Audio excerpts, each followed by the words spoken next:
Well, good morning, Bakersfield, surrounding communities, and everybody watching online on YouTube, Twitch, and Facebook Live. This is the Early Bird Special right here on KGEO Sports Talk 101.1 FM. Yeah, I'm Chris Burdick. That is Sparky. Sparky, good morning. Good morning. Let them know what they're in for, my friend. Well, it sounds like, we're going in and out. So we are on the air on the FM. So, Thank you. Yeah, we're going to talk about a crazy-ass Monday night game, which ruined a lot of my fantasy hopes, but we'll get into that. Plus, we have all sorts of NFL news, some news out of college. My Barry Bonds hopes are now shot as well. We'll get into that. Come on. We all knew that was coming. Although there is an argument to be made that I will make at some point during the show as well. Our boy 24KG will return at 8 o'clock, and we'll talk all things wrestling going into the Saturday night's main event. Not only Saturday night's main event, but the final John Cena match. We'll get into that and much more. Plus, we have a pair of tickets to the Holiday Lights at Com. All you got to do is text into the show 661-842-2000, and we'll pick a winner sometime throughout the show. Absolutely. And you want to go to this light show. We talked to our guy Steve last week. Absolutely amazing show every single year. And with them expanding, it's only going to get better. It really is. We're going to have our own Disneyland in terms of the lights. More than 3 million lights. It's going to be incredible. I mean, well, it already is incredible, but it's even going to be more incredible. Let's talk about some football, though, because we had a pretty solid Monday Night Football game last night. Well, solid. Look, man, outside of Jalen and Justin just becoming professional chefs and making this Eddie's $1 Million Cookout, trying to give everybody a turnover, I thought defensively this was a fantastic football game. And I've said that on multiple occasions, and everybody looks at me crazy, says, that doesn't make a good football game. To me, it does. I don't know about y'all. Some wishy-washy officiating again. Yes, 100%. But at the same time, it doesn't help that both of these teams look like they were trying to play themselves out of a win. Did I read Herbert threw 39 yards? 139 yards. Okay. No, ESPN was wrong because he had over 100. He had over said 39. I was like, what? Let me double check that. But yeah, no, he had 139 yards. Yes. I know he was running for his life. Oh, 100%. And honestly, bench him, or actually don't bench him. That's not what I mean to say, but the hand is going to come into play. Watching him last night against a banged up Philadelphia defense, doesn't matter who was on the front seven. Jalen Carter wasn't there, and they were making it look pretty effortless. This offensive line of the Chargers is very skeptical. They've allowed many sacks this season. And to be honest with you, with that fractured hand, no matter if there's a steel plate in it or not, he was hurting. You're going to kill that guy, man. Game. You are. And that's my thing. It's just like the whole thing I said yesterday about Washington Commanders fans having PTSD, having to watch another quarterback go down with a re-aggravated injury. I was texting with our buddy, a longtime Charger fan, Dan, and he was happy that the Chargers were winning, but he was still nervous. He said, I'm still on the fence, man, because you can't go into the playoffs with an offensive line like this. And imagine if you go into the playoffs taking on the Jaguars, like I said yesterday, or the Texans. You think Herbert's going to survive that? Absolutely not. We're going to see Trey Lance very quickly. Yeah, and they'll tee off on him so quick. I don't want to see Justin Herbert on the bench. I don't. I think Justin's one of the best quarterbacks in the NFL if he gets, the right offense in front of him. But with this type of an injury, whether it's his throwing hand or not, you saw it last night. The kid can't hold on to the ball with two hands. He can't. You know how many interceptions that Jalen threw? 4, actually. I'm sorry. No, he threw 4, if I'm not mistaken. He had 4 turnovers in general. Is that what it was? 3 interceptions and a fumble. So, and 2 of them were on the same play. Justin threw about 2 or 3 in this game as well. 2 of them were taken back. He didn't exactly look great either. So both of these guys, I mean, Jalen has no reason to look that bad. I will say both backfields look good. Yeah, finally. We finally saw Saquon Barkley look like Saquon Barkley. On a hold, but yeah. A.J. Brown is finally getting the ball on the outside as well. That's the only caveat that I think is a positive for the Eagles, is at least the rest of the offense woke up. Now you just got to figure out what's wrong with him. Yeah, something is up with Jalen. It absolutely is. And I don't know if it was just the Chargers getting in his head or if he was just getting beat up in L.A., but that was probably the ugliest game I've ever seen Jalen Hurts play, college included. And that's saying something, because we're talking about a guy who had his struggles in college as well. I don't think this is a permanent thing. Don't get me wrong. I think that the Chargers just did a fantastic job at making him look, well, dumb. And even with saying that, they almost won the game. If it wasn't for that last play where Jalen, don't know why he's trying to throw that pass, but I mean, it is what it is. You got to live with it now. But they were driving down the field in overtime. My personal opinion, if you just kept getting the ball to Saquon or AJ, you probably would have won. But for some reason, Jalen made another mistake, ends up throwing his third interception of the game, sealing it for the Chargers, giving the Chargers a 22-19 win, and 2 games now away from the Broncos. I apologize for my slip up yesterday.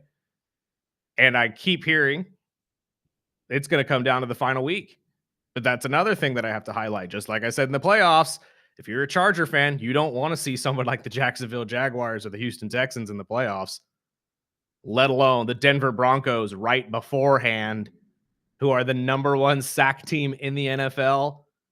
Nick Bonito looks like he's otherworldly right now. Now, he's not sniffing the numbers that Myles Garrett's going to get, and he's about to break the sack record this season. That is written in the stars, and it's going to happen. But do you really want your star franchise quarterback with a busted hand going up against 2 potential back-to-back best defenses in the NFL, one in the regular season, one headed into the playoffs? This is going to be ugly for the Chargers. Yeah, that could definitely go into next season if you keep him out there too long. And again, I didn't want to be talking like this about either of these teams today, but to be honest with you, after watching that game last night, neither of these teams are going to be anywhere close to a Super Bowl. They may be sniffing a playoff spot. Don't get me wrong, but a Super Bowl? No. Yeah, no way. Unless Philadelphia can find somehow, some way, some magic from Jalen in the next month. Even then, I think it's a long shot. Exactly. I still think there's a couple defenses that I could think of right off the bat that a lot of people don't think about, but Seattle. Yep. You know what I mean? Can you imagine Seattle's defense would run all over Jalen right now? But, Jalen is so hit and miss. He's Jekyll and Hyde type player. He reminds me a lot of Tua. Yes, I said it. He plays a lot like him. He plays hot. He plays cold. And when he's cold, he's really, really cold. And we saw it last night. I needed 6 damn points out of him in fantasy. Yeah. 6. And that wasn't going to happen for you last night, my guy. Only even with 6 the touchdown turnovers, I was like, geez. Louise. And everybody keeps comparing this game to Mark Sanchez's butt fumble game, especially that 2 turnover play. And if you weren't paying attention to the game last night, or you didn't watch it, Jalen Hurts, I believe in the second quarter, I was right when I was leaving here, actually, threw an interception to the Chargers. The Chargers linebacker then fumbled back into Jalen's hands. Jalen then gets hit again, fumbles that ball, and the Chargers end up with it. So he literally had 2 turnovers in one play. That's how fast you could lose 4 points in fantasy in one play. I don't know if we can compare this to the butt fumble, though.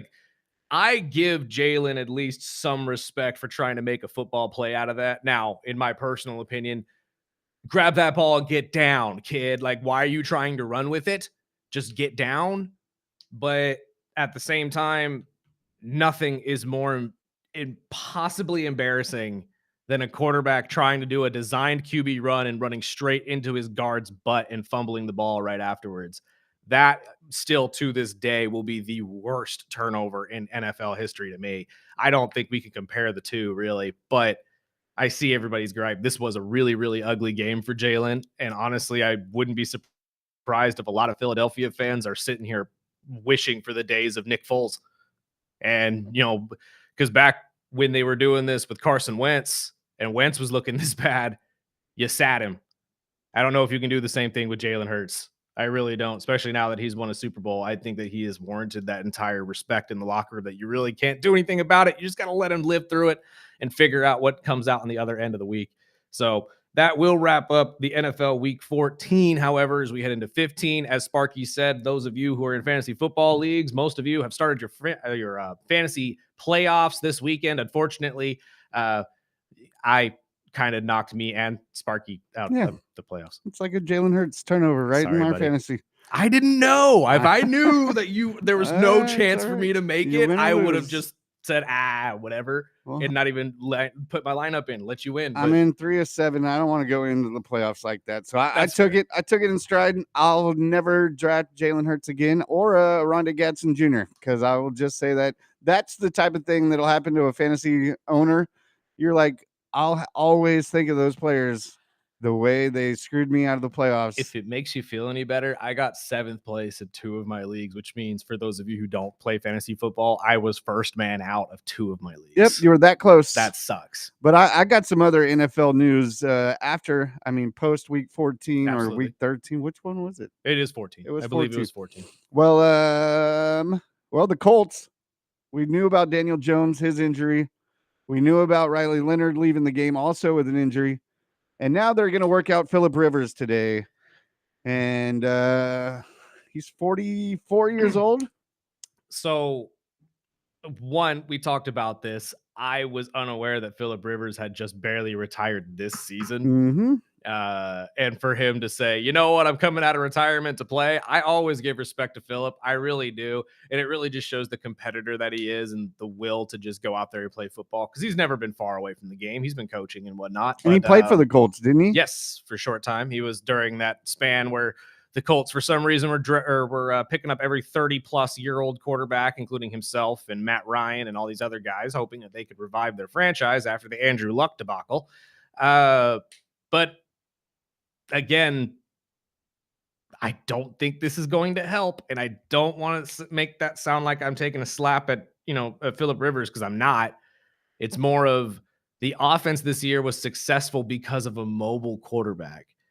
One, Phillip was never a mobile quarterback. And two, Phillip is now 44 years old. And if he wasn't a mobile quarterback, then he sure as hell didn't just learn to be one now. So I don't know if a 40-year-old quarterback coming in for the Colts is going to be any help getting you guys to where you want to go. I'm pretty sure it could help you guys maybe seal out a final playoff spot. Yeah, handing off to Jonathan Taylor the entire time and throwing to Pittman, I guess. And the fact that he's played with these guys before probably helps too. But it's a long shot. It's just like Ragnow coming back for the Lions. Although it's a great story, can it happen? We'll find out. Looks there, from what I understand, he threw very, very well, and everybody was impressed with what they saw in their workout. So maybe this is going to work out a little bit better than it did for the Lions. But what's up with NFL teams reaching out to these old veterans nowadays, bringing them back? Because Jason Pierre-Paul now back with the Buccaneers as well. I mean, Brandon Graham earlier this year re-signing with the Philadelphia Eagles after they lost Smith. I mean, everybody's just deciding to pull a Brett Favre now. But I mean, I guess it's not a Brett Favre because they're not trying to leave a team by claiming they're retiring. I don't know. This is just weird to me. I'm not used to 40 to 50-year-olds coming back to playing in the NFL. It is uncharted territory. So we will see what happens. Part of their life for that long, it's probably hard to step away. One hard sack to Phillip Rivers, and I feel like dust is going to pop up. Right. You know what I mean? And all 26 of his kids are going to be upset. No kidding. He's a grandfather, by the way. A grandfather. Is that ever been done? Have we ever had an NFL quarterback playing who's a grandfather? Somebody tighten me up on that, please. 661-842-2000. Would love to hear for anybody who has thoughts on this, to be honest with you. But is Phillip Rivers a little too old to be trying to make an NFL comeback? We'll find out. I just don't think this is what the Colts need. I think there are a couple guys out there and maybe free agency that would fill the void a little bit easier until you get Anthony back, I would assume, because that is the only option you have right now is Anthony Richardson. And that's, God, man, a month ago, we were talking about this team, about being for real. They were atop of the AFC. Everybody was excited to see it. And then this happens. Back to reality. Yep. Losing 5 of their last 6. Honestly, could have lost 6 if Atlanta would have scored one more touchdown. But this entire thing for the Colts is heartbreaking. I know a couple Colts fans that are absolutely deflated by this. I mean, shoot, McAfee yesterday came back for his 3rd hour depressed. I'd have never seen that. He's like, no. It kind of like sunk in for him that who's going to play quarterback for them, especially after the Riley Leonard injury. And I don't know. It's even funny. They were even saying, it's like, can they just call the Bengals and ask them to drop Joe Flacco? Yeah, let me get And Flacco. just like, can Joe Flacco be the eternal veteran quarterback for everybody? Or even Jameis? Can Jameis get dropped by the Giants and go try to save somebody? Because, I mean, again, he's not exactly helping the Giants out over there right now. But we'll see what happens. I don't know exactly what the Colts' plans are. If they do sign Phillip Rivers, at least it's going to be a talking point for the next couple of weeks. And see how well he can play. I mean, I didn't expect much out of Daniel Jones. Fair. Absolutely. But fair. He's also not 40, whatever. And who knows? Maybe Shane Steichen's offense is that good. Maybe it'll get him back.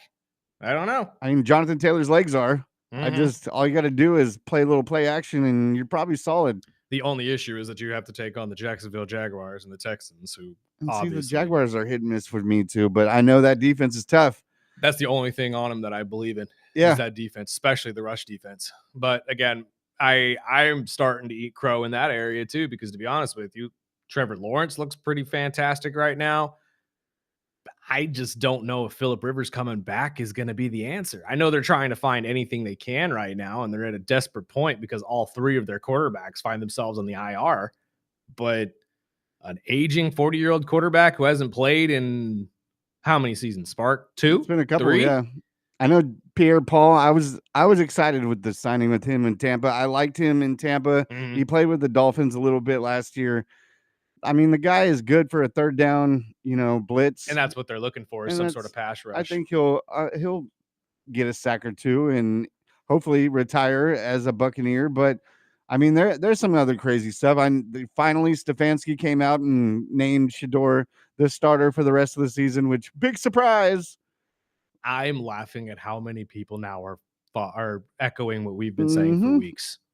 He needs to be fired. Yep. They've even gone as far as to say he should never be hired back again in the NFL, solely because the way he treated Shedeur. This is clearly sabotage. Like, there is nothing you could tell the media, you could tell me. There's nothing you can do to really explain this outside of the world realizing you are literally sabotaging this kid. Like, you literally either don't want to be seen as wrong or just don't like him. There's something going on. I don't know what it is. At this point, though, he's lost his job. There's no way. Well, I shouldn't say that. It's the Cleveland Browns. So God only knows what the Browns are going to do. As we all love to say, the Browns are going to Brown. So maybe they keep him. They're already talking about keeping Deshaun too. But at this point, I wouldn't keep him. I don't know a lot of teams that would. You clearly had the best quarterback option suppressed down to third string for the majority of the season. So much so that he didn't even get first team reps as a backup.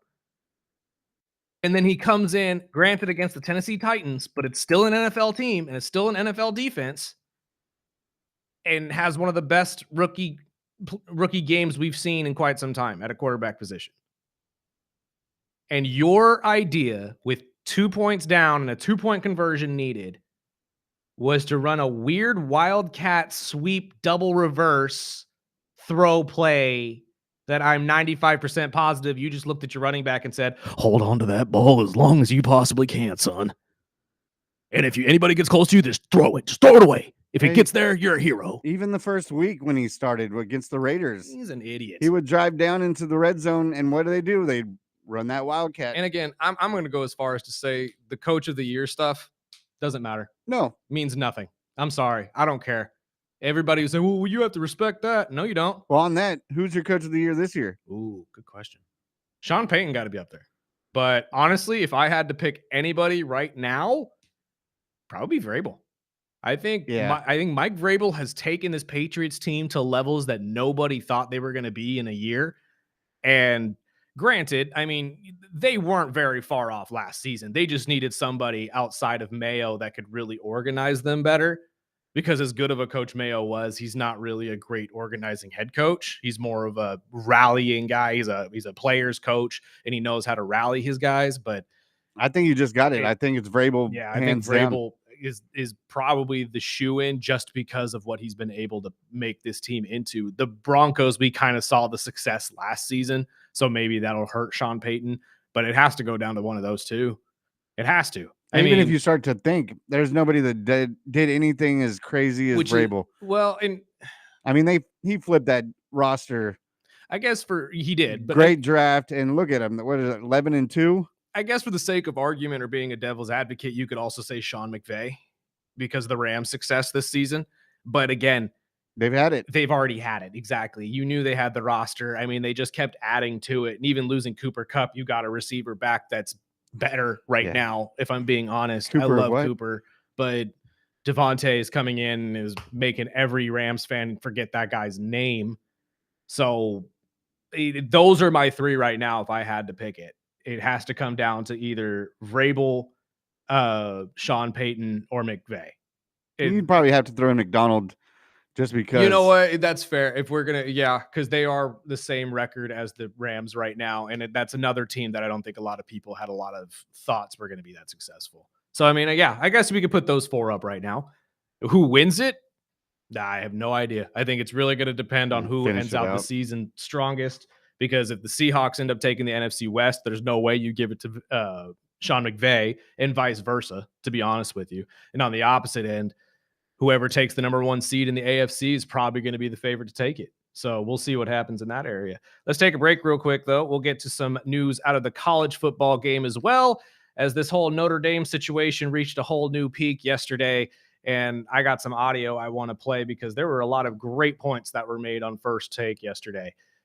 And that's me saying something because I love Stephen A, but a lot of the takes he says are kind of wild. So we'll get to those on the other side as well. This is the Early Bird Special right here on KGEO Sports Talk. Call or text into the Early Bird Special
Welcome back.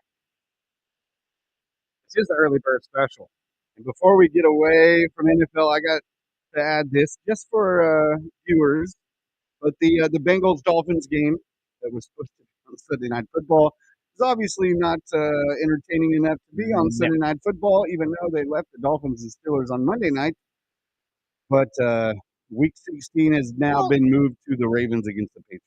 Although I get your point on that, Dolphins and Steelers still had some pretty solid playoff implications. You know what I mean? I mean, you both are pretty much in the hunt. If you beat the Steelers, not only do you bolster your chances to get into the playoffs, but the Steelers also bolster their chances of losing the AFC North. And they are going to lose. So more than likely. take that. Absolutely. Take that. And it is a big Steelers thing because they're going to retire Big Ben and Pouncey and another. Oh, they're retiring the whole of course. shebang. And I think Porter's on that list. So here's the thing, though. No one cares. Yeah, and I don't know if you're going to have 100% healthy DK Metcalf in this game either. And as I said earlier in the week, you throw for over 200 yards with Rodgers, more than likely going to win that game. It's not going to happen. But let's be honest, it's Arthur Smith. He's not going to throw. He's not. That's the only good thing I'm thinking. The Dolphins could be spoilers for at least a couple teams. I'm hoping so. That'd be a lot of fun to watch, especially if you guys can do that and use it to your advantage to get into the playoffs. It'd be a lot of fun to see. But then again, we're going to be talking about the potential of them keeping Mike McDaniel after that, and also Tua. So all you Steeler fans, feel free to text in, and we do have Holiday Lights at Com tickets. If you'd like to text in 842-2000, but over to college football, Burdick. 100%, because as we mentioned yesterday, there's always controversy around the college football playoff, and there's always going to be a team who thinks they were screwed out of it. And Notre Dame is this year's team. And as I told you guys last week, kind of saw this coming. Notre Dame hadn't played anybody. And when they do play a school, it's traditionally the worst school in that division or conference. They played Syracuse. They played the worst team in the SEC too. Like, what are we even talking about? And now we've reached the point where the athletic director of Notre Dame, Mr. Pete Bavacqua, if I am pronouncing that correctly, has gone on a radio show of Mr. Dan Patrick and been pretty critical about the entire relationship between themselves and the ACC. And here's why before we play the audio. For the week before the championship game, the ACC was rallying around Miami to be that final team in the college football playoff for obvious reasons. The ACC and Miami, the U, obviously, Miami is in the ACC. They want somebody in the conference representing, and with Duke winning the championship, at least while being in the championship at the time and winning it after that, they weren't going to have anybody in the college football playoff because Duke wasn't good enough to make it. So they were rallying around the one school that probably could. That was the Hurricanes. That was Miami. Notre Dame didn't like that. And for those of you who also don't know or don't follow college sports, Notre Dame is in the ACC in every other sport except football. Make it make sense. They were on a one-year deal with the ACC a couple years ago. Were so good that they made it to the championship game and won and got into the college football playoff, but then turned around to the ACC and told them, we're too good to play you. So we're going to keep ourselves independent.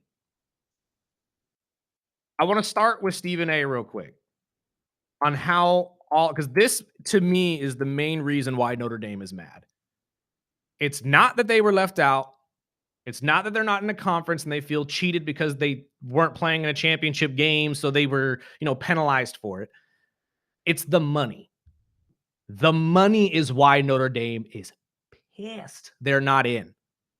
So go ahead. Let me just play this audio real quick from Stephen A. from yesterday. So in recent memory, you did a one-year deal with us and then basically said, we're too good for you. You understand what I'm saying? We got our media rights deal, okay? We got the scheduling freedom for big-name games and stuff. The revenue, by the way, correct me if I'm wrong, Paulie. Here's the deal, Paul. Isn't it true, whether it's Georgia, whether it's Ohio State, whether it's Oregon, whether it's Texas Tech or anybody, that those teams have to share some of the revenue they generate from being participants in the college football playoffs with their conference? I believe that's the case. So if that's the case, guess who the lone team is that doesn't have to do that?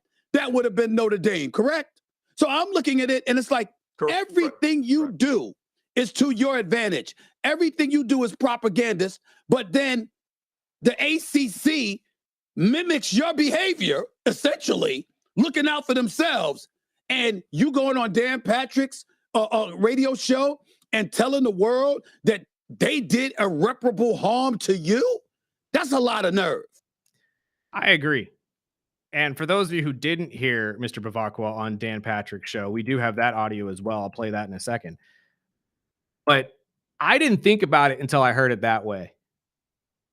All of this stems from everybody's favorite word, money. Notre Dame would have got paid buku amount of money for being in the college football playoff and wouldn't have had to share it with anyone because they're not in a conference. That is why they won't join a conference. And if you're going to sit there and complain that one conference cheated you or is, ruining your relationship because they were rallying around the team that actually, plays for them and would, share that revenue. Yeah, that shows a lot of integrity, I guess, is the best way to take it. But let's hear from Mr. Bavacqua, who was on Dan Patrick's show, and this is what he claims is the reason why ACC has irreparably harmed the relationship between the two. So let's hear from Mr. Bavacqua. What role did the ACC play in any of this, in your opinion? Well, I would tell you, again, I have tremendous respect for Miami. Great team, great school. Their athletic director, Dan Radakovich, is a good friend, and all the teams in the ACC, great, wonderful universities. We have no gripes about any of the schools in the ACC. But we were mystified by the actions of the conference to attack, their biggest really business partner in football and a member of their conference in 24 of our other sports. And I would tell you, Dan, I wouldn't be honest with you if I didn't say that they have certainly done permanent damage to the relationship between the conference and Notre Dame. What do you mean? Just we didn't appreciate the fact that we were singled out repeatedly and compared to Miami. Not by Miami. Miami has every right to do that. But it raised a lot of eyebrows here that the conference was taking shots at us. And, that's just not something we chose to do. We wouldn't choose to do that in the future, and people might disagree with us, but that's just not something that we'd be comfortable with.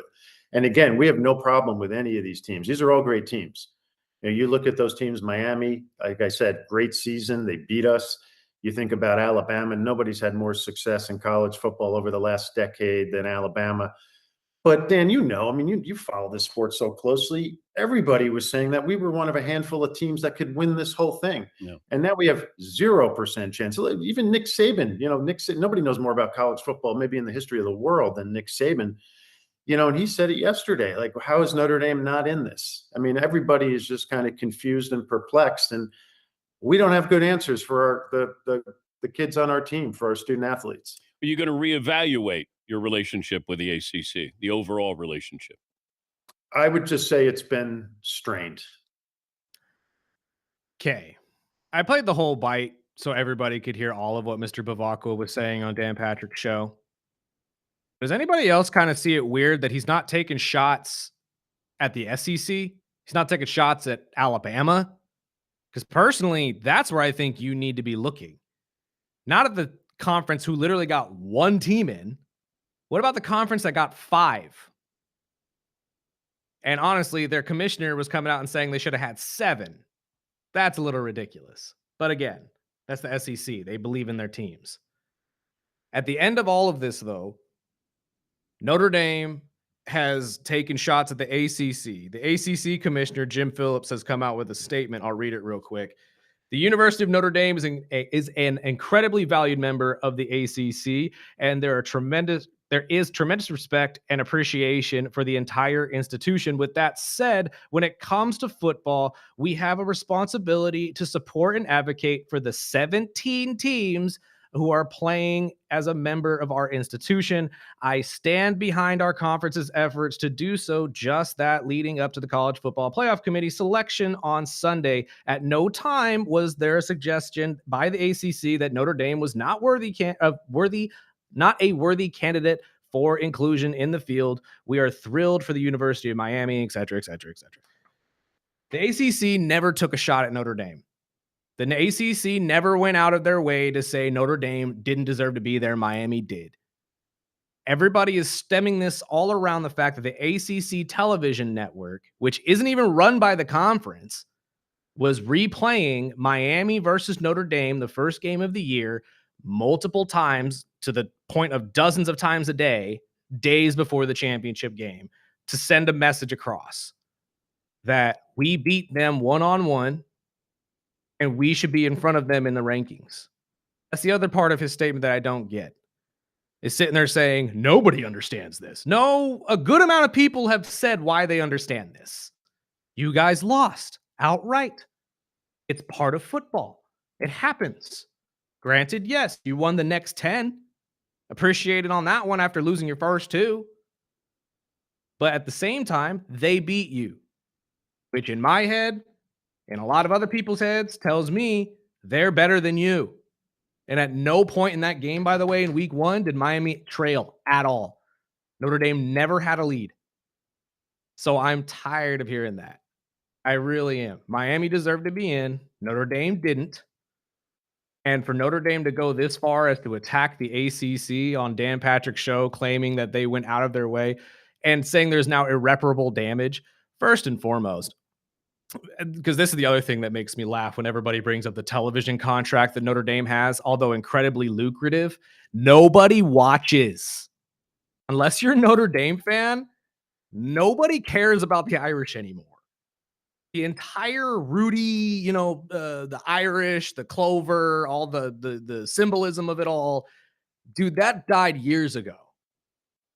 The NCAA is so far moved on from Notre Dame, it's crazy. So I echo what I said yesterday. Get in a conference.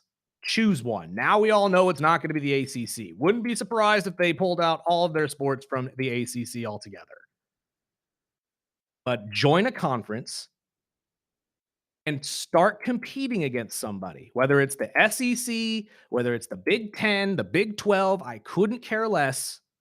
Shoot, join the Pac-12 for all I give a dang. But if you were in a conference, if you actually competed for a championship, which actually I'll wipe that away, take conference championship away. If you actually competed against real teams outside of just USC every year and 1 or 2 big names, everybody would be rallying right now saying this is ridiculous. Notre Dame deserves to be in, besides the small group of people that are. I just don't get it. I don't get the gripe against it. I also don't understand. Well, I do understand the money part of it, of why Notre Dame doesn't want to join a conference, because that is a ton of money that goes to the school. And it would go straight to the school. But that puts a whole new layer on just the pretentious way they went about it afterwards, of just saying, I'm not even going to be in a bowl game. This is just dumb. This is just, it's snooty. It's pretentious. It's everything I hate about just private schools. And I'm a public of a private school. It is everything I hate about it. And it just bugs me to my core, because there's a level of, oh God, what do I say? There's a level of like, we deserve it because we're Notre Dame. And that is so far out, it's ridiculous. Nobody. And if you're not down with that, we got 2 words for you. This is true. This is absolutely true.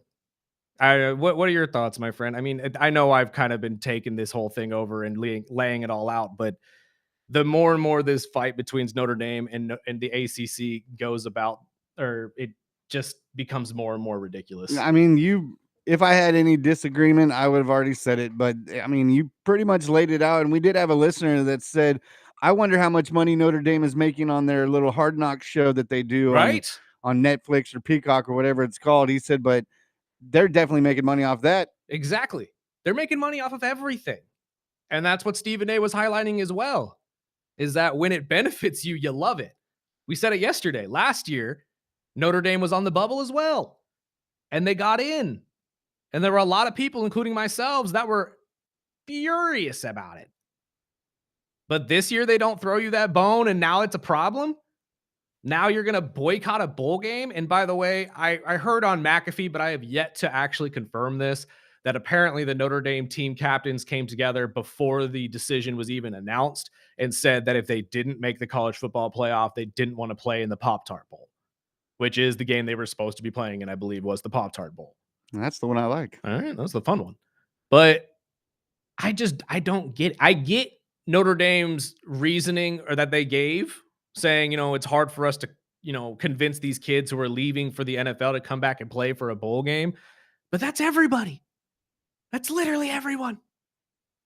That's the problem we had been dealing with before the college football playoff, is that there were a whole bunch of players, especially top-notch ones, that weren't playing in their bowl game because they were afraid of getting hurt right before the draft. That's part of it. So that's also a moot point. It's just this, everything about this is just excuses and stupidity. And really all it boils down to is Notre Dame is a sour loser. They really, truly are. This is probably the sorest loser I've seen in college football in years. And honestly, next year it's not going to matter because we're going to expand this to 16 teams. And Notre Dame will probably be at the top of that list again. And we'll be talking about the biases of somebody else that got left out. So you're a father of a kid that's going into college football and he's looking at options. You think you're going to be crossing that list off? Like, because Notre Dame, yeah, you could probably make some serious coin.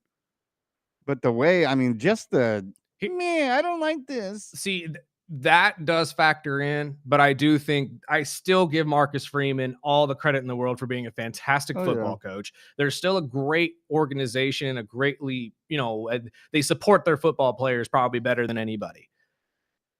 But yeah, the front office throwing a hissy fit, showing their maturity, to be honest with you, in my opinion, that would hurt.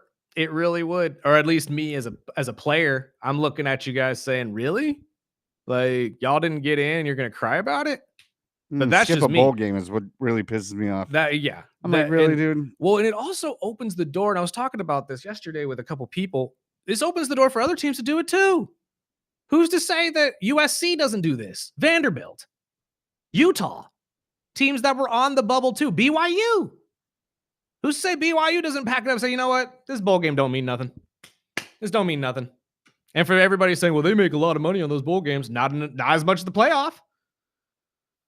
In fact, there are people who literally try to stay out of conference championship games just solely to make the playoff because they know they'll make more money in that than they will in the conference championship or a bowl game. That's crazy. But again, this opens up so many doors that they're going to have to deal with at some point. And the NCAA is going to have to face this because they can't keep having every year, every team, or one team a year pretty much sit there and say, I was cheated out of the college football playoff. This is going to get expanded to 16 teams next year, if not 24. I know some conferences want 24. That's excessive in my opinion.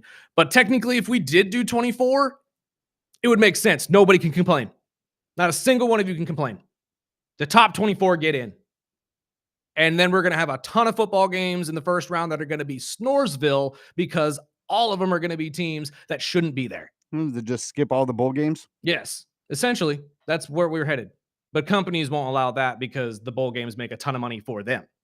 So all of this is going to be a really, really, really weird thing that Congress is most likely going to have to step in and help us with because much like NIL, there's a lot of money that dances around the NCAA that you've got to figure out a way to cap it. You have to, or at least figure out ways within the structure to make sure this type of stuff doesn't happen anymore. Because it really does put a bad halo over the entire organization. It really does. It looks ugly. So we'll see what happens. We'll give you the updates as we can. But in my personal opinion, the shots at the ACC from Notre Dame are ridiculous. And honestly, if you're going to take a shot at any conference around the country, it should be the SEC. Not the ACC. The ACC was just trying to get one team in. The SEC has 5. Come on, guys. See the real enemy is my real point here. Let's take a break real quick. On the other side, we'll talk about some other things around the world of sports before we get to our guy 24KG and talk all things wrestling because there is a ton to talk about there. The Masked Man made his return last night to Raw, And I'm telling you right now, I've seen a lot of pictures that indicate this is narrowing it down to at least 2 people. 2 people. And I was right about one of them. So we'll let you know who the other person is on the other side as well. This is the Early Bird Special right here on KGEO Sports Talk. Stay connected.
Welcome back.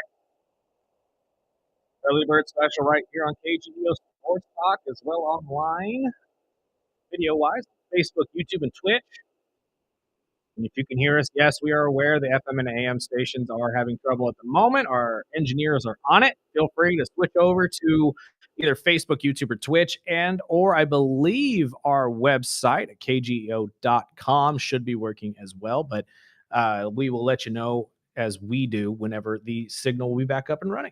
So the Heisman finalists have been named. Absolutely. It's the 4 men that we essentially knew were going to be there. Jeremiah Love from Notre Dame. So maybe the NCAA throws them a bone there and they get a Heisman Trophy. Who Nah. knows? You also get the Indiana quarterback Fernando Mendoza, Diego Pavia of Vanderbilt, and Julian Sayin of Ohio State. All three of those quarterbacks are pretty good participants as well, to be honest with you. If I had to guess which one wins, my heart says Fernando Mendoza. Me too. But I would also love to see Diego Pavia. And one thing I have to highlight here as well, because I don't know exactly, and I should have done a little bit more research on this, but when's the last time we've had two Hispanic quarterbacks going for the Heisman? That's pretty cool. At a at a position in football that's usually pretty one-sided, I guess is the best way to put it. But I love this. I think this is going to be a great resurgence for a lot of these players. Both of those guys are going to be fantastic pros, by the way. Fernando going into the pro, or probably if he wins the Heisman, I would assume would be taken first overall. Pavia is going to be one of the best quarterbacks taken as well. So you really, neither of them you're going to be missing out on. Julian Sayin, you're going to have to wait a couple years because he is young. Who do you think is going to run away with this, though? I mean, Jeremiah Love has a pretty good repertoire, a pretty good argument here. 1,652 yards from scrimmage, 18 rushing touchdowns. That puts him third nationally. He had the most rush yards per attempt, I believe, by any Power 5 school. Fernando Mendoza, although the stat line doesn't look great, he does lead the country in touchdowns.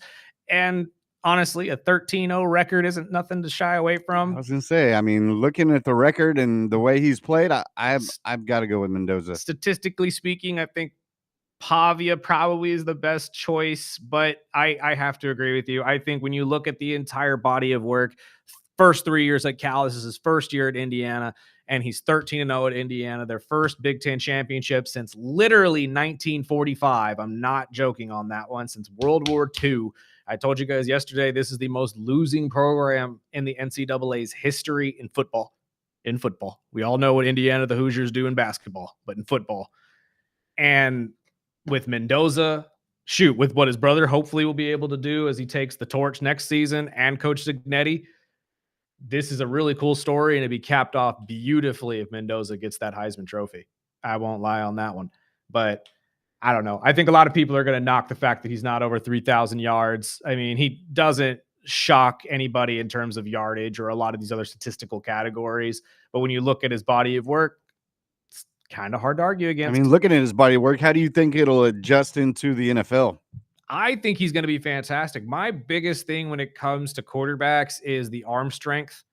You can usually teach accuracy, but when you have a quarterback that comes in who's deadly accurate, like Drew Brees accurate, you're going to be successful.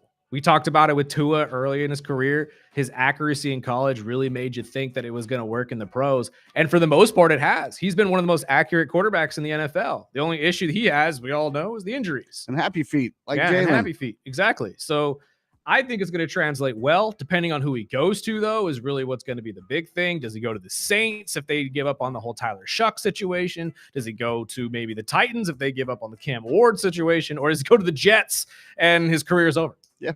I mean, I don't the know Raiders. exactly which way it's going to go, but we'll find out. Let's take a break, though. On the other side, we'll talk all things wrestling with our guy, 24KG. This is the Early Bird Special right here on KGEO Sports Talk and streaming online live on Facebook, YouTube, and Twitch. Come join us.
Discover romance titles on Audible. At Target, great memories start with great prices. Get gingerbread house kits for just $12, plus all the Wonder Shop baking must-haves. Gather the whole fam.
Welcome back.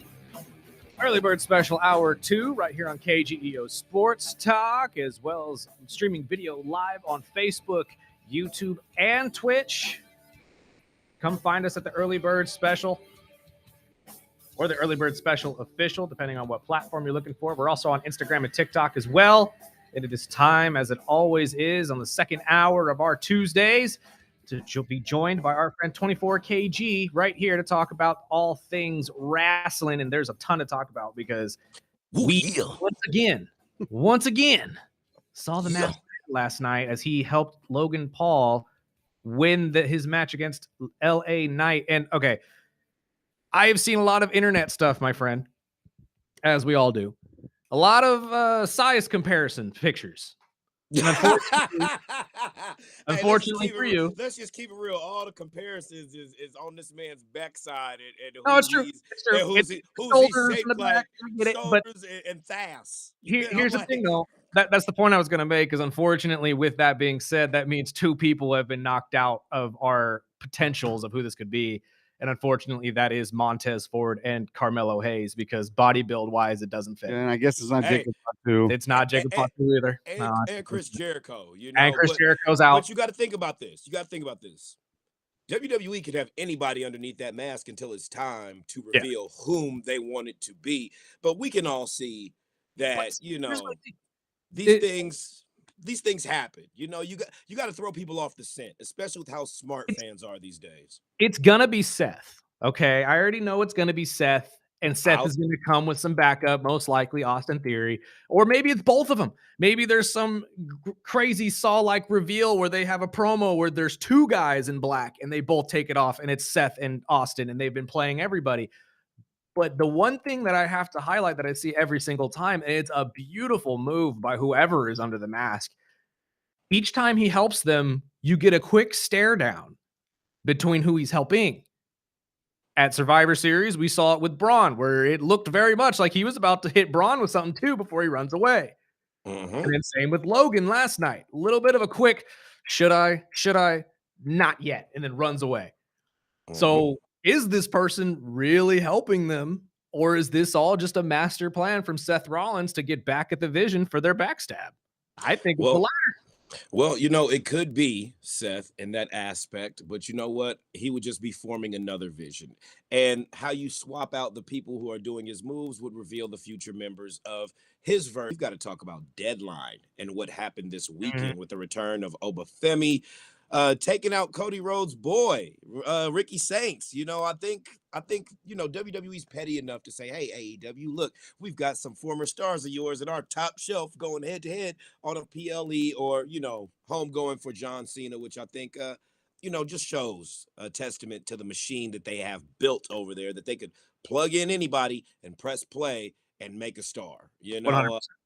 But definitely Raw gave us some inconclusive clues, but clues nonetheless of how the Vision is moving, so to speak, for 2026. It's looking pretty nice. Again, I think the big return really at Deadline was Tony D, if I'm being honest. Oh, hey, I know that's your boy.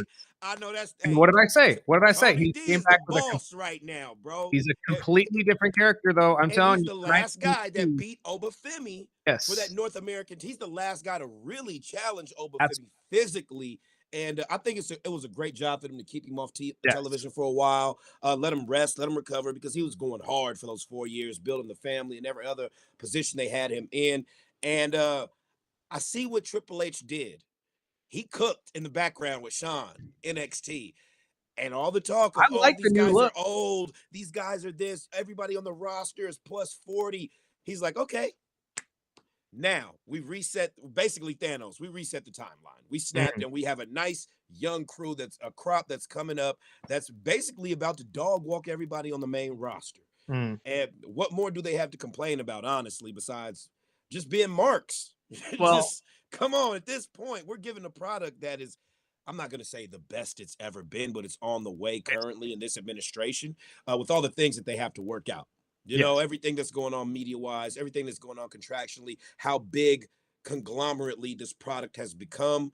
Sometimes we just kind of got to shed all the stuff that's going around it, watch the show, and then go from there. You know, you can't just add things left and right and theories like how we do, which we love to do. But I think Raw was really presented in a very upgraded fashion, so to speak, in certain parts of the show last night. I mean, honestly, I don't think we could really say it's the best it's ever been, because I still say that's the Attitude Era, because everybody was eating that stuff up left and right, no matter what was being produced. These days, there's a lot of criticism from fans. Obviously, a lot of people don't like the routes that these stories have been going, to even the point where we now get the Usos back as a tag team instead let's just compare something real quick, okay? As soon as you said 90s golden era, okay, this is why that era was so good. You got Ultimate Warrior bleeding black goo and throwing up profusely on television, scaring the crap out of children. Ted DiBiase offering $500 to anybody in the crowd who can dribble a ball 10 times and then kicking it on the 9th. Jake the Snake running around with a python, biting people for some reason, apparently. It was overstimulus for that time. And I think we've kind of gotten used to the possibilities of how extreme it can get, and to kind of call that into more of a mainstream product now. But I can still see little sprinkles, little essences of where they're like, let's go ahead and give them a little something, like the spot last night with LA Knight, Bronson Reed, and Logan Paul in the parking lot. Devastation personified, man. We haven't seen one of those spots since Braun Breaker did that to Ricochet on his way out the door. It's true. So, you know, damn near killed that man, if I'm being honest.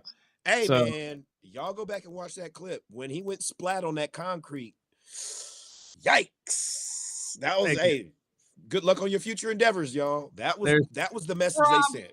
there's probably a reason why Ricochet acts the way he does now, and I'm not sure if CT has anything to do about it. But we'll leave it.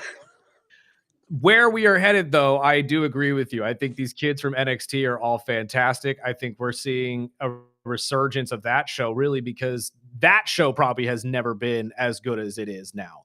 I genuinely believe that. Even with the days of when Roman was down there and Rhea and Raquel, I genuinely believe that at least NXT has reached all new heights with Shawn Michaels and the kids that are down there. And I call them kids, but they're all my age or younger, or just a little bit younger, I should say.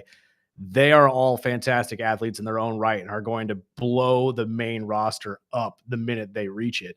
The only thing that I have to say that it does kind of bug me is that there are guys down there like Tony D who get marinated a little bit too long. And then I feel like once they come up to the main roster, it's a little too late. But I am very hopeful for what we are going to get to see with this new story with him, because you're right. The last person to really actually challenge Obafemi at all was Tony D. And you saw that look of fear a little bit in Tony. Oba was worried. Oba was like, whoa, that was great. He's a different person. Great. And I'm very excited to see where that goes. And our boy Shiloh Hill also making his debut tonight on NXT. So I will be very much glued to the television. Long awaited. I am curious to see what story or what gimmick we're going to get from him. Because if you've been watching these video things that they've been releasing and he's been releasing on his social media, they are heavily leading into his persona in social media, which if you guys don't follow him or haven't he likes to explore the dark web. He does. He's a very much dark web type guy, AI based. He has his own thing called the Beast, which is an AI robot that he has created. And to be honest with you, this is the first time I think any wrestler has tried to combine rather an AI-based character and an actual wrestling gimmick. Now, I understand for those people who watch AEW, hologram, I guess, could be seen as the same thing, but that is more like a Tron thing to me. That's more of a, this guy came out of a computer, not he is AI. I think what we're going to get from Shiloh is a crazy AI-driven individual. I see more so Shiloh taking on essences of a modern, tech-infused Bray Wyatt-esque type of character. Exactly. As far as his chaotic nature, I think it's something that NXT has been lacking. WWE has been lacking genuinely, authentically from somebody who can personify that type of character. And it's going to work. Yes. You got Sean and Matt Bloom and Road Dogg and Hunter cooking down there. Between all these guys' experience, I think Shiloh's going to be delivered quite well and received to the audience with no problem. One thing I want to get at is the refocus now on the tag team division in WWE with the reuniting of the Usos. You got AJ Styles and Dragon Lee cooking up. I mean, last week, that was one hell of a Styles clash with Kofi Kingston. The spike to the back, the flip off the top rope. And I was honestly looking forward to what they were going to do this week until I seen who they were fighting. And there's no way you're picking up the War Raiders like that, as we seen from 3 attempts from Dragon Lee last night. And the crowd got behind him on the second one. But, hey, don't give yourself a hernia, bro. Those are some massive boys. Them is big boys. I'm glad to see Eric back, because I'm not going to lie. Last time we saw Ivar, there was a little bit of a nod to the fact that Ivar might be moving into the singles realm. Yeah, that was a little scary. Eric most likely was not coming back from that injury, or they were releasing him. Not sure exactly what the entire problem went down with them was, but hopefully it's all behind them and they can actually continue. I saw the Usos last night rejoining in a different light, though. I know a lot of people are seeing this as, oh, great, we got what we wanted. We got the Usos back because Jay sucks as an individual. Which is wrong, by the way. This is all setting up Jay's heel turn. This is all going to set up Jay somehow betraying Jimmy after they lose together. Because that's why I think this story is going to go is the Usos talked a lot last night about how they're just taking L after L after L individually. So they came together to try to break that. I think the L's are going to continue. It's going to cause a lot of friction. And then we're going to get what Sparky's been asking for the last couple months here, which is a true Jimmy and Jay match that isn't just super kick city. And we actually get something with some substance. We get something with actual storyline. Maybe we get Roman to come in there and calm everybody down, or just, or maybe be everybody's head off again. Maybe Roman's the special guest referee. Because I think that the more I look at it now, the more I do kind of see the vision of what they were trying to do at WrestleMania. But I think it was swapped. It should have been Jimmy was the face, Jay was the heel. And I think that's what they're really noticing now, is that will work better than what we got the first time around. Possibly, because the way they keep running, it's almost like they're intentionally trying to piss you off with the running back.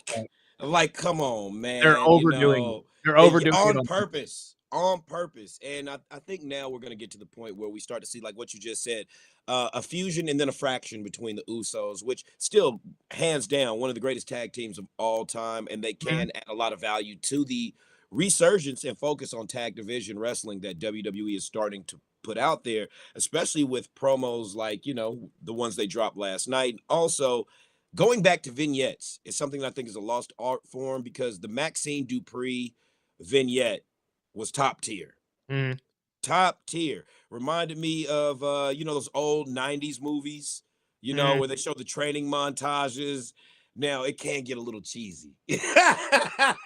Very cheesy. I think the cheesy aspect is what catches our attention, because we're like, I know they did not just pull a over the top again. I'm like, okay, all right, I get it. But we need more of these little vignettes to string along. Not just that. Commercial time, things that people complain about. It still keeps the show going, even though there's not wrestling on the show right now. It's giving you and instead of just, okay, why don't you just put her out there? There's still some people that don't know who Maxine is. Yes. They don't know Becky Lynch lost the IC title. So kudos to them for kind of trying to remind people of what's going on currently right now in the women's division. But we're still lacking some superstars that kind of need some screen time as well. So, 100%. And hopefully we can get over that. That's what Maxine, I think, is going to open the door for, though, is I think Maxine is a true mid-carder. I don't think you're ever going to see Maxine going for the Women's World Championship in a serious way. I think that there's always going to be that level of you're good, but you're just not that good. Yet. At least not yet, but you're right. Yeah. But I do genuinely believe that that's what they're trying to do, is they're trying to set it up so the mid-card of the women's division has somebody to strive to go beat. Because when you put that belt on someone like Becky, it's putting a mountain in front of somebody that is almost impossible to climb, especially somebody who just came into the main roster. And you never would have thought Lyra Valkyria was going to be Becky. There's no way. As much as ESPN likes to pump her up as one of the top 30 wrestlers under 30, she's still not there yet. Honestly, Michin would never have beaten Becky. What's her name? Girl for the BFAB never would have beat Becky. These women that are mid-carders that are fantastic talents but just don't have that it factor need somebody that they can go line up with and say, I can beat you, and we can finally have matches again in the mid-card that are wide open. They are absolutely. Even Chelsea Green at some point can be seen as that figure of, oh, you're not beating her. She's too beloved. There's no way. Because she's right there on the cusp of being a main eventer herself. I definitely agree with you on that aspect. And like Sparky always says, like, who's going to beat the man? Becky Lynch was such a big factor, a big character, that once you take the title off of her, you've kind of given it all the energy, all the juice that it needs to run with whoever can run with it. As the comparisons of, passing of the torch type of, scenarios, you don't just wait. Once you get the torch passed to you, the person who's getting the torch is running with it right then, right there, and they can hold up the company leg that they need that table to balance on. So, 100%. With true mid-carders like Maxine and how we're describing, I think that kind of takes the pressure off of that division when you have someone like a Maxine Dupree versus, hey, if you're going up against big-time Becks, hey, although it's a great rub for you. You get a one and done. Yeah, it's a good rub, but you have one opportunity to make this You're happen not with going to win. exactly. So You're with just Maxine, you can run and gun different type of feuds all day along the, the exactly. mid-card part of the show and not lose any traction as far as what you're going to build. You might get a new star, somebody that literally outshines, outclasses, and out wrestles Maxine, and now you have a new situation on your hands to book this title picture. And to cycle it back to the vignettes you're talking about, I would love to see eventually some point Nat or Natalia be that person to test Maxine and say, you know Almost what? definitely. You've beaten everybody else in the mid card, but you didn't beat the one who trained you. So let's see if you can beat me now. Again, this is way in the future, probably towards the end of the line of her championship run. But I think that this could be a really good story for her in general, especially to break her away from the Alpha Academy. Because as much as they are beloved members of the main roster, I love Otis and Tozawa. Let's be honest, it's kind of the joke, kind of floundering over there. One thing I want to bring up is the rumors of Ivy Nile and Natalia forging a dungeon girl stable or type of thing going on that I've been seeing, which I think will really work great for the women's tag team. They're both super pro wrestlers, vast experience. I don't know how or why WWE hasn't pulled the trigger on that, but I found it interesting in the rumor mill to imagine, since we have Ivy Nile coming up as one of Maxine Dupree's future opponents, this almost smells like Karate Kid, Cobra Kai. Karate Kid 2, when they bring in different senseis from Cobra Kai, you thought they were your friend, and they actually turned out to be an enemy. So we got some things cooking up for that division. So wait, so you're saying that Ivy Nile somehow teams up with Natalia and betrays the champion, or the opposite way around? Are we seeing Natalia and Maxine create the dungeon and then go the opposite direction? Either way, it could work, because I see Ivy and Natalia basically going heel on Maxine. But then again, you just brought up something very interesting. A heel Maxine with a heel Natalia and a heel Ivy would be awesome. Honestly, it would make sense. You would have 3 really BA chicks that beat the crap out of people, and they just blonde bombshells. Well, it is about time Ivy needs get some love. Yeah, honestly, he's put in work for years. They've really let the entire American Made group fall apart lately. We haven't seen the Creed brothers in months. Where the hell are the Creeds? Come on, man. I know they sent Hank and Tank over to Japan to get some work over there. Maybe they sent the Creeds too. I really have no idea. They've just been missing in action for the last couple of months since Chad's injury. And honestly, I don't know exactly what the timetable is for Gable to be coming back. So we may not see them until next year. Today. Is it really Chad's birthday today? Fantastic. Happy birthday. And let this be a testament to how severe his injury is, because if Seth Rollins is already rumored to come back and out of the sling, to the degree of a shoulder injury can be quite serious. I don't think we could really compare Seth Rollins' injury history to anybody else anymore, because I don't know how serious his injuries ever were, or if he's just superhuman in his healing ability. He found some way to find, Wolverine's healing factor.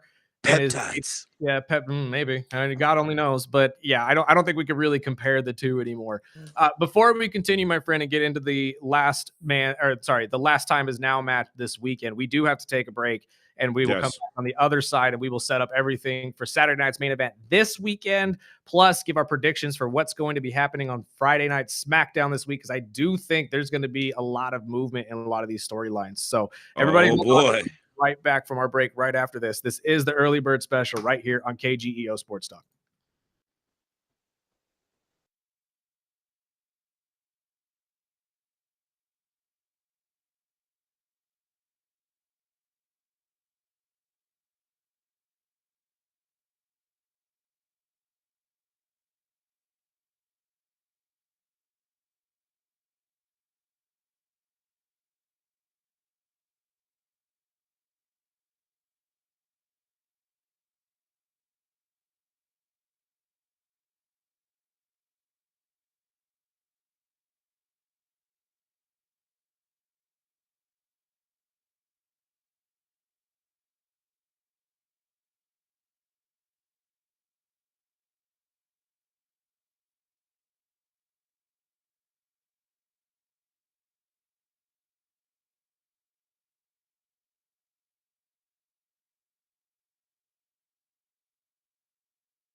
Hang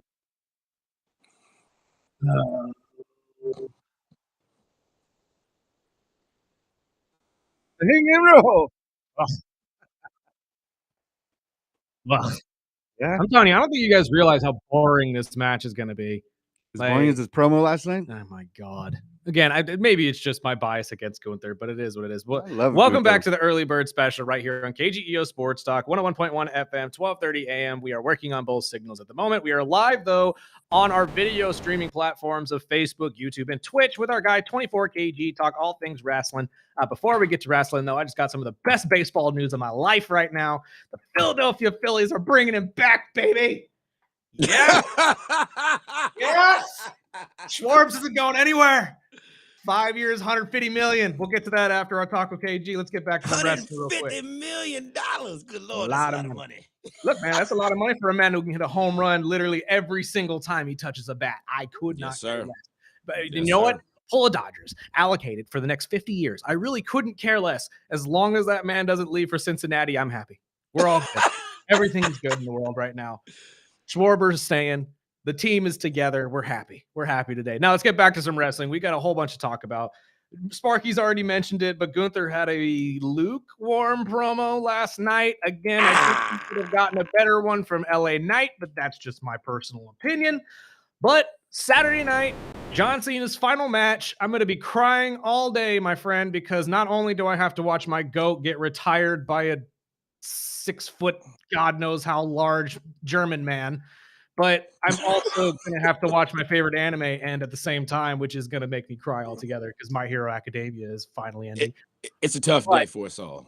It is a very tough day. How do you think Saturday night's main event is really building up, though? Because we're seeing a ton of crossover between NXT stars and the main roster, because they just announced last night as well. We'll get a tag team match between AJ Styles and Dragon Lee and Javon Evans and the kid from TNA, who Leon Slater.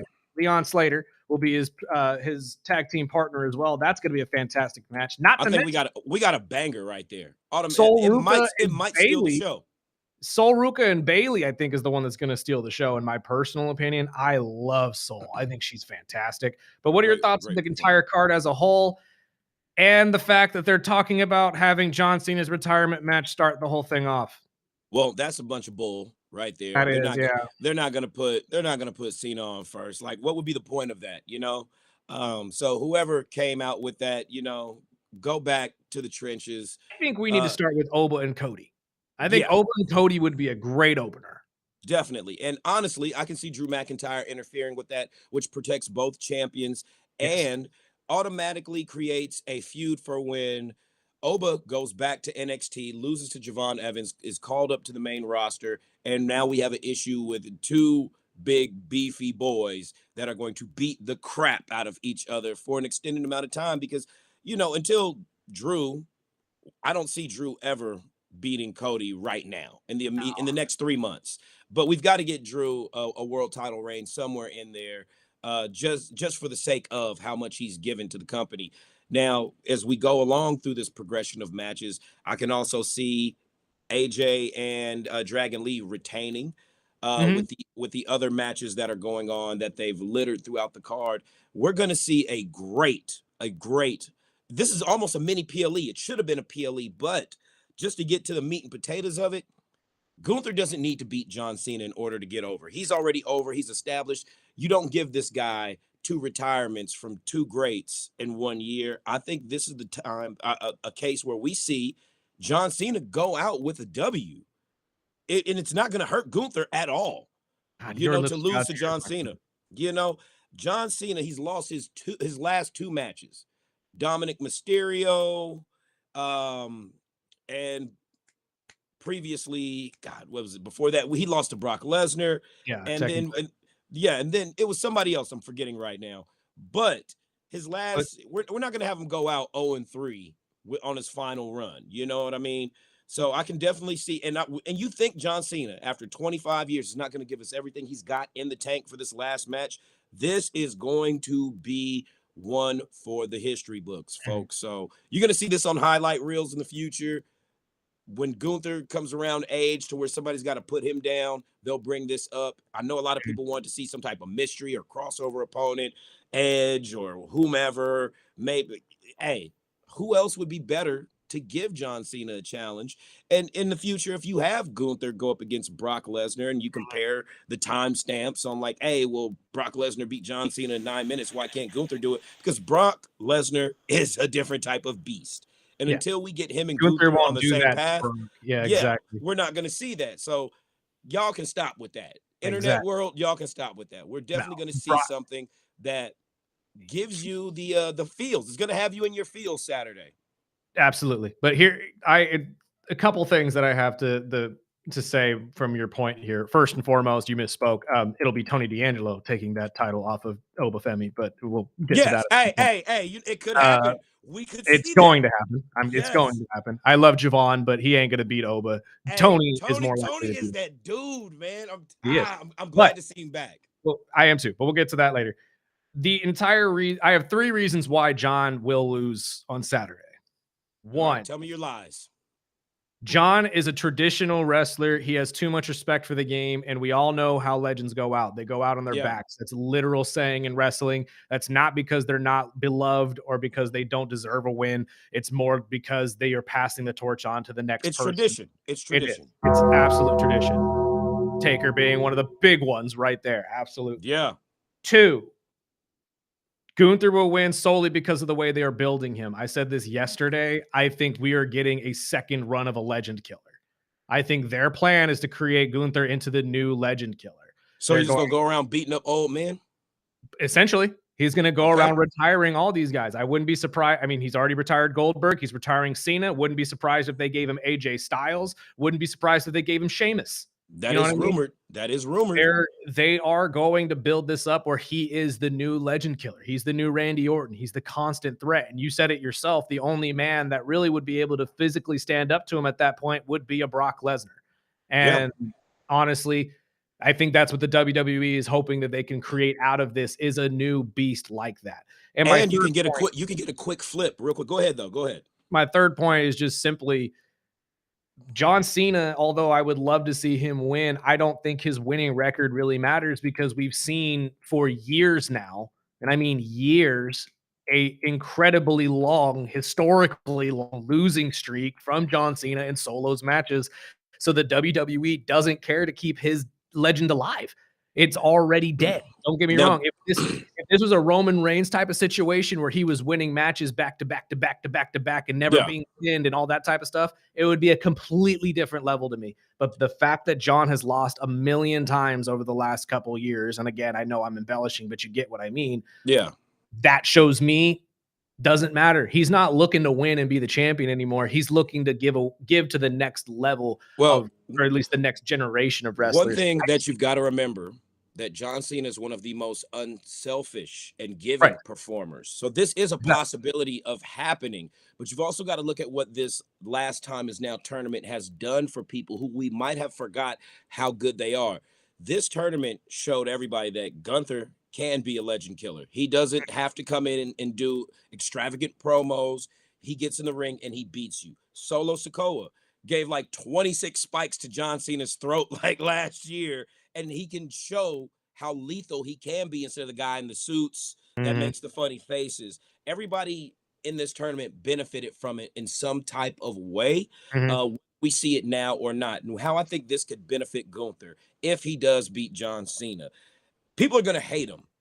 And also, there was a time when people hated Roman Reigns, and when Brock Lesnar came back, he was cheered as a face. You know, that we could see a role reversal down the line where Brock Lesnar is a face or Gunther is a face. And when they clash, however the polar opposites work on people receiving them from fandom, I think can make WWE not just a lot of money, but be one of the biggest PLE tickets in 2026. You know, we're making new stars, and we've got stars on their way out, such as AJ Styles, and rumors to be, you know, either of the Flames being fanned, of him going against AJ Styles next year, I think would also be a great look. You know what I mean? You can't go wrong with the situation either way. What we would prefer versus what reality might be in this situation is still going to have us glued to the screen. And I agree with you. Spark, I got a question for you, though. Yeah, and he's like, nah, don't ask me. I don't know if I have an answer for you, but what's up? You know, as far as John Cena's career, how do you feel his legacy will be reflected upon after this Saturday? I mean, he is definitely one of the GOATs. I personally don't put him up in the list of, the Undertakers and the Hulk Hogans and all of that. But I mean, he is one of those stamps of his generation. I'm not in that generation, so I can't say. I mean, what I saw in where he had started, where wrestling was on its way, it was like digging from the bottom of the ditches. So, I mean, to be the best of the worst time of the wrestling careers, I mean, I can understand, but I have way more respect for him than I did 2 years ago, a year ago. Going back and watching a lot of the old matches where he was one of the very few good wrestlers, I would say.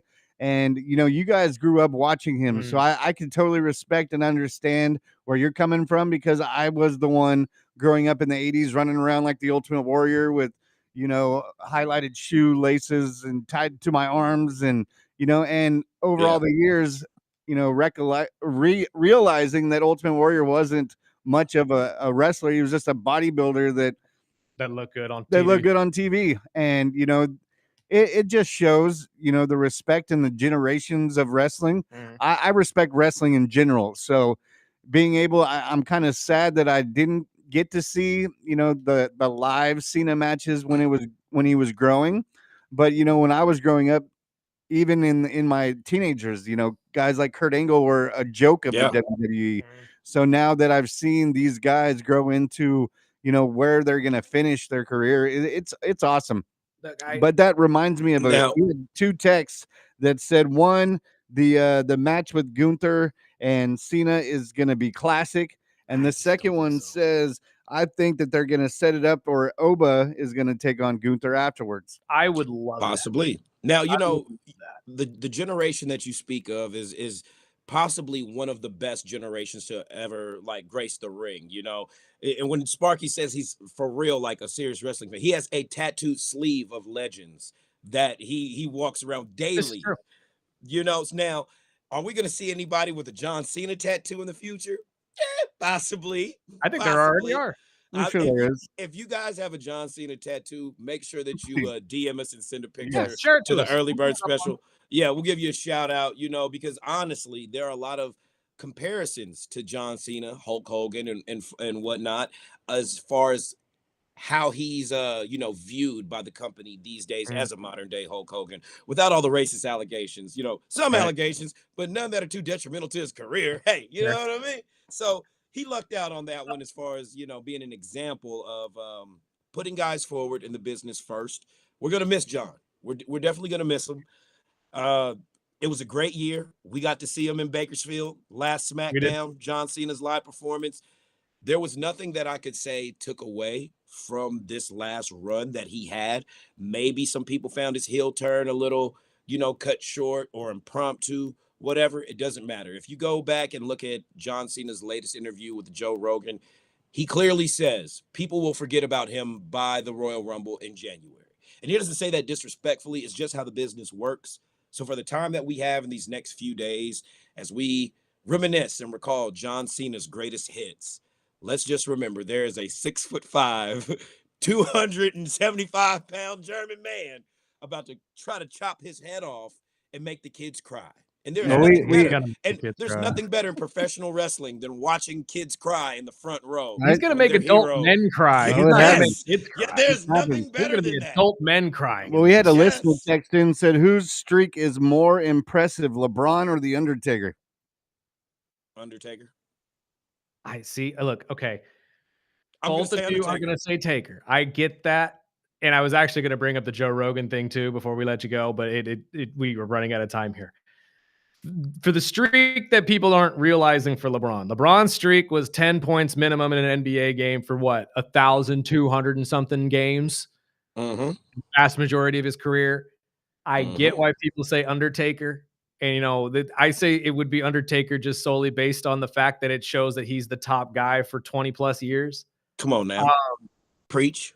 But come on now. We're really going to sit there and say that a guy who goes into a game every single day and scores 10 points is less impressive than a wrestler who gets chosen to win their thing? Come on, man. Yes. Hey, look. Hey, with all the referee controversy going on right now, you mean to tell me that some of them games might have not been pulled or whatever? A referee doesn't make a basket for bronze. Based on professional performance, if we're just gonna nitpick, hey, that is an impressive streak for LeBron in the NBA. It's almost Undertaker-esque, incomparable to it. So we'll call LeBron the Undertaker of the NBA. The old man still got get up. He can put it down. He can, but I'm glad you brought this up because I was actually going to make the comparisons of John Cena because I'm glad you put it the way you put it, Sparky, that it wasn't your GOAT because you didn't watch him. You don't put him up in the same floor. Exactly. I know what you're going to say. It's the exact same thing. We are reaching the era of wrestling fans where now we're going to start comparing our LeBron, which would definitely be John Cena, against other people's Jordans, your Undertakers, your Ric Flairs, your whomever your favorite Shawn wrestler. Michaels, yeah. The only thing that's going to be positive about this, though, I think Shawn Michaels is more Kobe, if you're going to be honest about it. But the blessing of the wrestling community is there are so many choices that nobody's going to really decide on one person as the GOAT. I just will always say John Cena is the GOAT. But no, I will die on this hill. As much as I love the Undertaker streak, and I never wanted it to be broken, the fact that we're going to sit here and say LeBron's 1,290 plus games of 10 points or more in a row, mind you, is less impressive than a wrestler who's chosen to win at WrestleMania every year. Yeah. I find that a little hard to believe, but that's just me. That's just me. I'm a wrestling fan, but I'm going to go with Braun here. We're not going to go into NBA conspiracies, nonetheless, front office tactics on either side of the fence. Again, a referee don't make a basket for a player. We're not going to do it. But he puts him on the line 20 times a game. Okay. He's also getting slapped 50 times a game. So come on. There we go. There are fouls in basketball, gentlemen. And there's a little comparison. I mean, they both flop. Oh, 100%. They both flop. They both flop. The only difference is Undertaker gets up like a man. LeBron rolls around on the floor. That's the only. It's the comparisons to Divock-esque. Okay, that's all the time we got for our D-flop. We just call him D-flop right there. D-flop. Oh, good Lord, my friend. Thank you so much for your time. We will talk to you. Appreciate it. All right, we're guys. going to take our final break of the day. This is the Early Bird Special right here on KGEO Sports Talk.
Welcome back.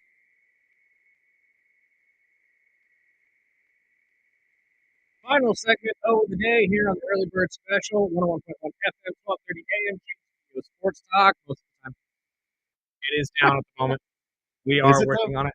I just got a text message from my best friend saying UFM is down. Where it was AM. AM is too.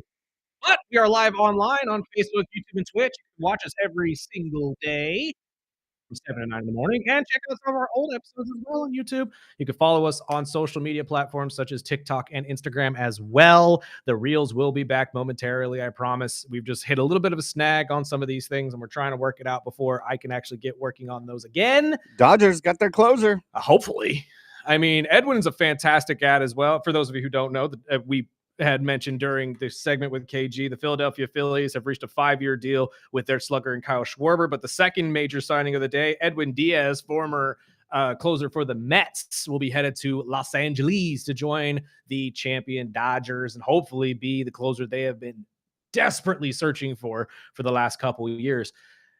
One thing for the Dodgers, you will now have one of the most electric I don't want to call it an opening, but a entrance, I suppose, of a closer into your stadium, because if they don't keep the horn with Edwin, I'm going to be very disappointed, to be completely honest with you.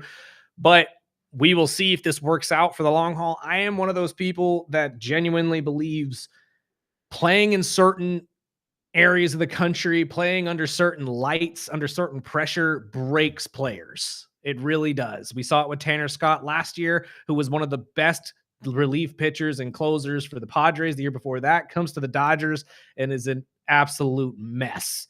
I'm not going to say that it's because he went up to LA, but I am going to say it's because he's playing under the pressuring lights of the LA Dodgers, who are a championship team. And if you suck at any point in time, the fan base is going to let you know it. So Edwin, being somebody from New York, hopefully he's somebody that can combat that. He's had to deal with the Mets, who are easily the laughingstock franchise in the New York area at the moment.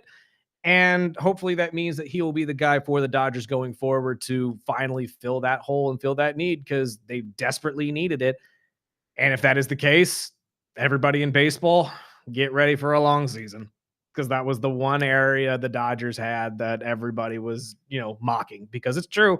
Their relief pitching, they're just bullpen in general was abysmal.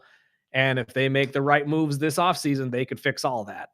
So we'll see what we will see as the season gets closer. I'm just happy my slugger ain't going nowhere. Kyle Schwarber staying right there in Philadelphia where he belongs. Sorry, Cincinnati. Yeah. Sucks to be you. Barry Bonds and Roger Clemens were denied. Again. Like we expected. So the argument that I heard, and I can't remember who it was. I think it was AJ Przemski, if I'm correct. I might be wrong on that, though. But he made a good point. And I want to throw this at you, Spark.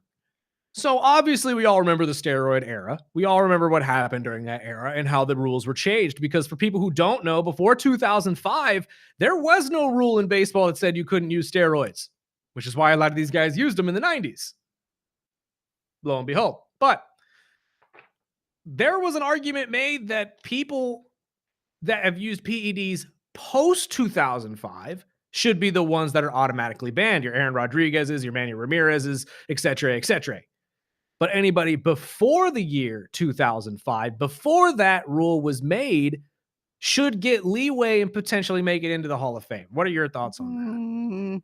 I mean, because technically it wasn't cheating at the time. It wasn't cheating, but at the time, we all see it as cheating. Don't get me wrong, but I grew up with both sides of it. I liked Bonds before he was a Ninja Turtle, so right. I still think he's Hall of Famer either way you look at it. And if they wait until he dies to do it, whatever. Yeah, it's probably going to wait. They'll go the Pete Rose route. They'll just wait till all them die, and then they'll sit there and say, well, they can't benefit off being a Hall of Famer or hurt the Hall of Fame anymore, so we'll just throw them in. It's not like gambling isn't. It just disappeared after Pete Rose. Yeah, it's true. It's absolutely true. But again, that was the one thing with Barry to me that made me laugh, is how he thought that he could come back that next season putting on literally double the amount of muscle, and nobody would have saw something wrong with that. Oh man, what is he working out with? Exactly. It's like, did he go work out with Arnold? What's happening? Like, how did he grow?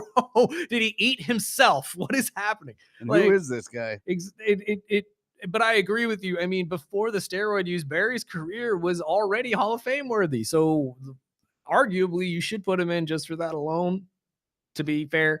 But the argument of after 2005, before 2005, I like it. I think that honestly, it makes a lot of sense. You're still within the rules of baseball as a whole, and the integrity of the game, technically, on a technical term, wasn't hurt before 2005. Once all these guys kept doing it after 2005 and they didn't care about the rule, then you're hurting the integrity of the game because it's a rule. But if we're going to be very cut and dry about this, which MLB writers are all the time, they are very cut and dry about keeping the tradition alive of baseball and protecting the integrity of the game. I don't see a reason why we should penalize the guys who did it before 2005. Who started it? I just don't. But I mean, again, if that is the case, that means guys like Sammy and McGuire and all these other guys are going to get in too. And just put them up in the cellar, put them up in a different floor. Can we put an entire different like hall in there? Just a steroid hall. Like just they won't know. Anybody who used PEDs, you're in here. Like it doesn't really matter. And there'll even be a little bit of an asterisk right there at the bottom. Take the tour and be like, okay, we're going to go up into the steroid era. Exactly. And there's like, this is what they called the steroid era. And then you'll have busts of Barry and Mark and Sammy. A huge part. And honestly, you could use that as a learning tool of why steroids shouldn't be used in baseball because of the stats that they were using. Exactly. They can just sit there and tell you guys. We're over here marketing for you. I'm just saying, it's easy. Get it done. In today's world, nobody wants a hero. They just want to find a villain that they could all get around hating. That's all it is. So maybe that's what we need to give. Ohtani was named AP's Male Athlete of the Year for the 4th time. Any surprise there? No, but now he is tied with 3 other male athletes, which all of you probably should know. He's going to be the 5th, or he's going to win 5 next year too. That's what I'm thinking. But one was LeBron, of course. One's Tiger. Okay. And who do you think the 3rd one is? Well, if it's not Kobe? It's not Kobe. It's not Tom Brady. How back are we going? How far back? I mean, you would know who he is. I would. Okay, so it's within my era. Mm-hmm. Have we talked about him today? Nope. Okay, so that gives out Michael. I don't know. Who's the 4th one? It's a tough one. It's Lance Armstrong. Oh.